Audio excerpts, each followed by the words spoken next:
అందరికీ నమస్కారం. పవన్ కళ్యాణ్ గారికి సర్వ మత సామరస్యం అంటే ఎంతో ఇష్టము. ఆయన అన్ని మతాలని సమానంగా చూస్తారు.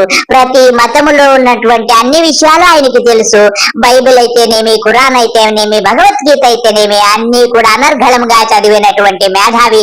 ఆయన కోటి పుస్తకాలతో పాటు సర్వ మత గ్రంథాలను అనర్గళముగా పఠించినటువంటి మేధావి అని చెప్పడంలో మనకు ఎంత మాత్రము అతిశయోక్తి. బాబు గారి స్నేహం చేశాక వారి యొక్క విజ్ఞత, వారి విజ్ఞానము వటుడింత ఇంత అన్నట్టుగా ఎంతో పెరిగిపోయింది. ఇక బాబు గారితో ఆయన స్నేహాన్ని ఒక్కసారి చూద్దాం. స్వామి, భగవద్గీతలో శ్రీకృష్ణ పరమాత్ముడు ఏమన్నాడు నాయన? నేను పెద్ద చదువుకోలేదు స్వామి, ఏమన్నాడో తమరే సెలవు స్వామి. పని పూర్తయ్యేంత వరకు ఒరిజినల్స్ డూప్లికేట్స్ ఇవ్వద్దన్నాడు నాయన. అలా అన్నాడా? ఎలక్షన్ కు ముందు సర్వమాన సౌభ్రాతృత్వముతో పాటు సర్వమతములు ఒకటి అని చెప్పి ఆ తరువాత సనాతన ధర్మాన్ని సంకనేసుకొని నెయ్యిలో కల్తీ జరిగిపోయింది, లడ్డూలో కల్తీ జరిగిపోయిందని చెప్పి ఇప్పుడు బాబు గారి చెక్క భజన చేసుకుంటూ ఎంత హాయిగా ఉన్నాడో చూడండి. మొదలు పెట్టండి చెక్క భజన.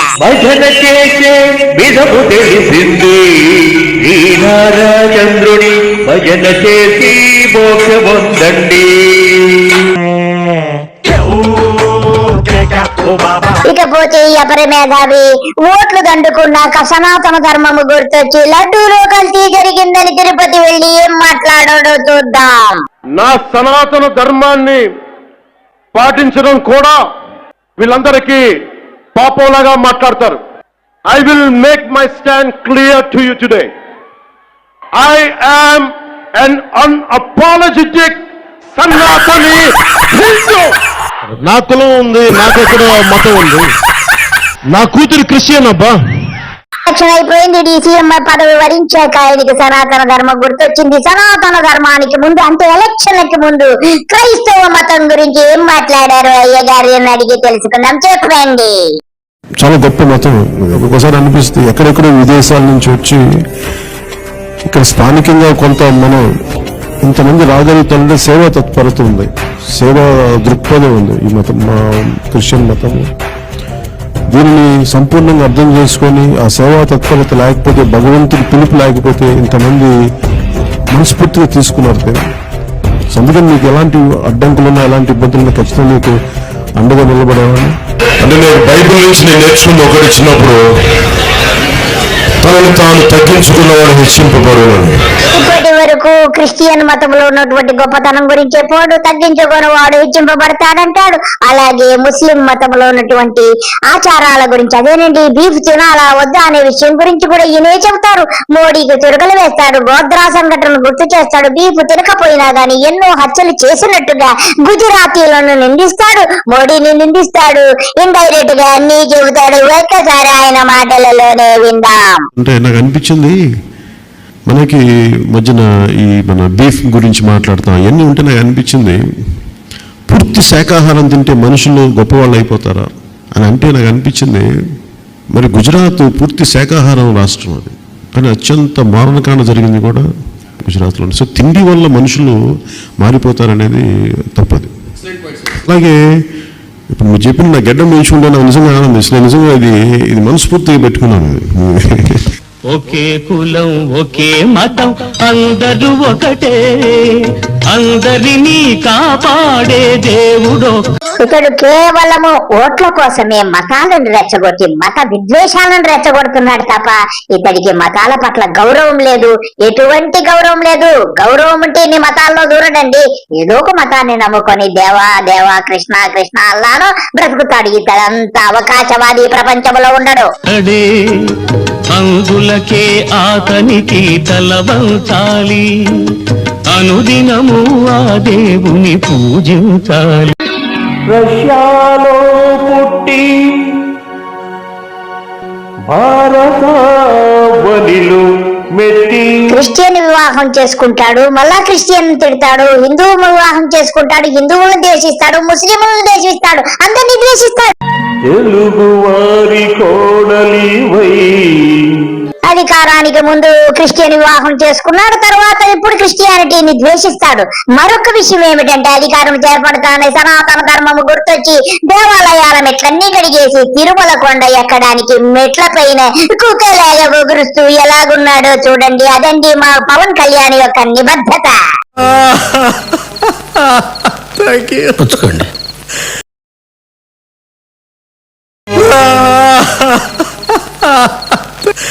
నేనేం పాపం చేశాను? నాకే ఇన్ని కష్టాలు వచ్చాయి. కుక్క పిల్ల నడు రోడ్డు మీద వదిలేస్తారా? స్వామి ఆంజనేయ తెల్లవారుజాము 10 గుడికి వచ్చేస్తాను, దీన్ని మర్చిపోయేలా చేసేసాను. సనాతన ధర్మం గుర్తొస్తానే తిరుమల మెట్లు ఎక్కేశాడు కుక్కలాగా. అంటే గుర్తుకుంటే పైకెక్కి ఆ తరువాత మళ్ళా కింద దిగి ఇంటికి వెళతానే క్రిస్టియానిటీ గుర్తొచ్చేస్తుంది. తర్వాత క్రైస్తవంలోకి వెళ్ళిపోతాడు. ఎవరైనా ముస్లిం కనపడితే హాలిమి తినేస్తానంటాడు, ఇంకా ఏమేమో చేసేస్తానంటాడు. ఇదండి మా పవన్ కళ్యాణ్ యొక్క గొప్పతనము. ఒకసారి మళ్ళా క్రైస్తవ పెద్దలతో ప్రార్థనా కార్యక్రమం ఉంది, ఆ కార్యక్రమాన్ని మనం వీక్షిద్దాం.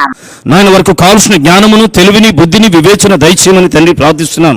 ఏదైతే ఆశతో ప్రభు పార్టీ స్థాపించారో ఆ పార్టీలో ఎన్ని సీట్లు రావాలో మీరు నిర్ణయించి ఆ నిర్ణయం చొప్పున వారిని ప్రభు ఈ ఆంధ్రప్రదేశానికి నేను ఒక ముఖ్యమంత్రిగా ఒక అవకాశాన్ని మీరు కలిగచేయమని తండ్రి ప్రార్థన చేస్తున్నాను. ప్రయాణాలు రాకపోకలు మీరు తోడయండి, వారి ఆశయాలన్నీ జరిగించి మీ నామానికి మహిమ తెచ్చుకోమని ప్రార్థన చేయొచ్చు.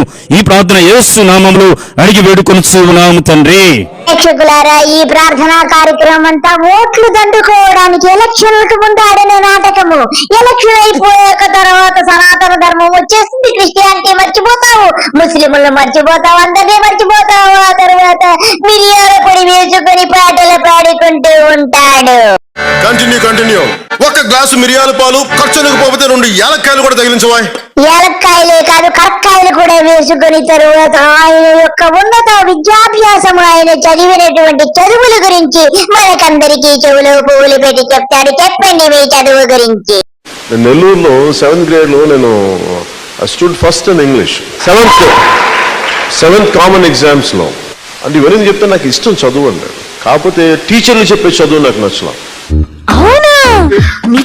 ఇష్టం చదువు అండి, కాకపోతే టీచర్లు చెప్పే చదువు నాకు నచ్చలా. అలా అని చెప్పి ఇప్పుడు నేను డాక్టర్ అవ్వాలనుకుని అన్ని ట్రై చేశాను. నాకు ఎవరు ఏదో కూర్చోబెట్టి ఈజీగా చదువు చెప్పట్లేదు. నేను ఈ రోజుకి మ్యాథమెటిక్స్ చదువుతాను.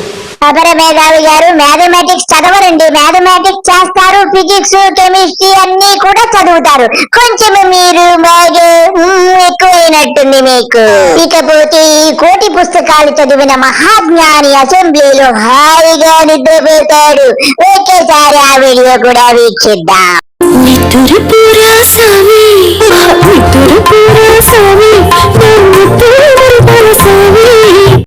ఈ సచ్చినోడు కలకత్తా నుంచి వచ్చి నా ప్రాణం పాడు చేయడానికి వచ్చానమ్మ సచ్చినోడు. ఓరి బాబు మోసాయో కుత్తే, నా బతుకుని బుగ్గి పాలు చేసావు కదా రాని అయ్యా. ఓహో, నేను ఎందుకు తాగాల్సి వచ్చిందంటే ఆ కుత్తే బాబు మోసాడు వద్దన్నా చెప్తున్నా, మీరు ఇక్కడ బలవంతంగా గొంతులో పోసి వెళ్ళిపోయాడు. ఫ్రెండ్స్, ఇప్పటి వరకు చూశారు కదా ఇతను ఏం మాట్లాడతాడో. ఒకదానికి పొంతనుండగా అప్పుడే ముస్లిం, అప్పుడే క్రిస్టియన్, అప్పుడే సనాతన ధర్మం, అప్పుడే మహా హిందూ అయిపోతాడు. రకరకాలుగా ప్రవర్తిస్తాడు. అప్పుడే బాబుతో తిరుగుతాడు, అప్పుడే మోడీని దూషిస్తాడు, అప్పుడే లొకేషన్ నిందిస్తాడు, అన్ని చేస్తాడు, వెళతాడు, సంక నాకుతాడు. ఇదండి ఇతని విషయం. ఇకపోతే బాబు గారు కూడా ఇతని యొక్క ప్రవర్తనకి మింగలేక కక్కలేక ఉన్నాడని తెలుస్తుందండి. అందరికీ నమస్కారము, బాయ్.